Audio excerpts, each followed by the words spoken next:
જ્યારે કોર્પોરેશનના ચોપડે એક લારી દબાણ ગણાય, પણ ગરીબ પરિવારના મનમાં એ લારી 5 બાળકોના ભવિષ્યનું વહાણ હોય છે.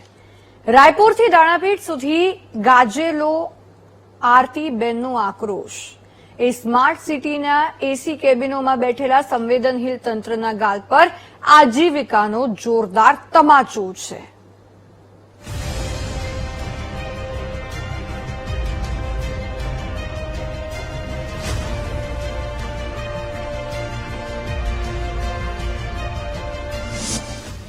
સંવેદનહીન તંત્ર અને લાચાર જનતા.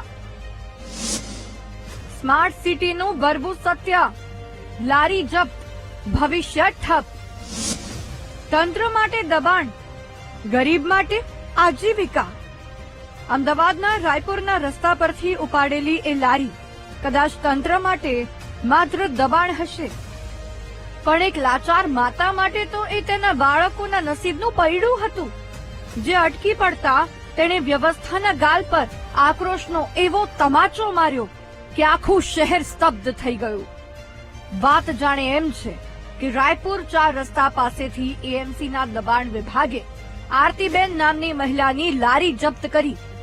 આજીજીઓ અને અધિકારીઓ સામે હાથ જોડીને થાકેલી એ મહિલાનો પિત્તો ગયો તો ઓફિસની બહાર જ ચીમકી આપી કે જો લારી પાછી નહીં આપો તો મારી મજબૂરીમાં દારૂનો ધંધો કરવો પડશે, કેમ કે મારે મારા બાળકોને ખવડાવવું શું? ઇંગ્લિશના ક્વાર્ટર વેચવાના, દારૂ વેચવાના, એમાં તો સરકાર માફ કરે, એમાં કશું ના કરે. આવી તો સરકાર અને લારી નહીં હાલો તો કાલના કાલતા દારૂ ઉતરાઈને વેચવાનું. જ્યારે કોઈ વ્યક્તિ કાળી મજૂરી કરીને પોતાનું ગુજરાન ચલાવવા માંગતી હોય ત્યારે તંત્ર વિકલ્પ આપ્યા વગર તેની આજીવિકા છીનવી લે, એ કયા પ્રકારનો વિકાસ છે? પોલીસે પકડી તો મહિલાએ હોબાળો કર્યો, પણ અસલી હોબાળો તો એ એસી ચેમ્બરોમાં થવો જોઈએ, જ્યાં બેસીને ગરીબોના ચૂલા બુઝાવવાના નિર્ણયો લેવાય છે.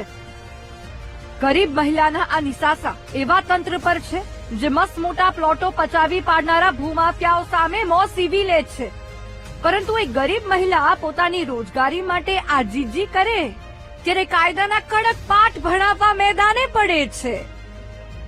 એક મહિલાને જાહેર રસ્તા પર હું દારૂ વેચીશ એવું કહેવા માટે મજબૂર કરી દેતી આપણી આ મ્યુનિસિપલ સિસ્ટમ શું ખરેખર ગર્વ લેવા લાયક છે?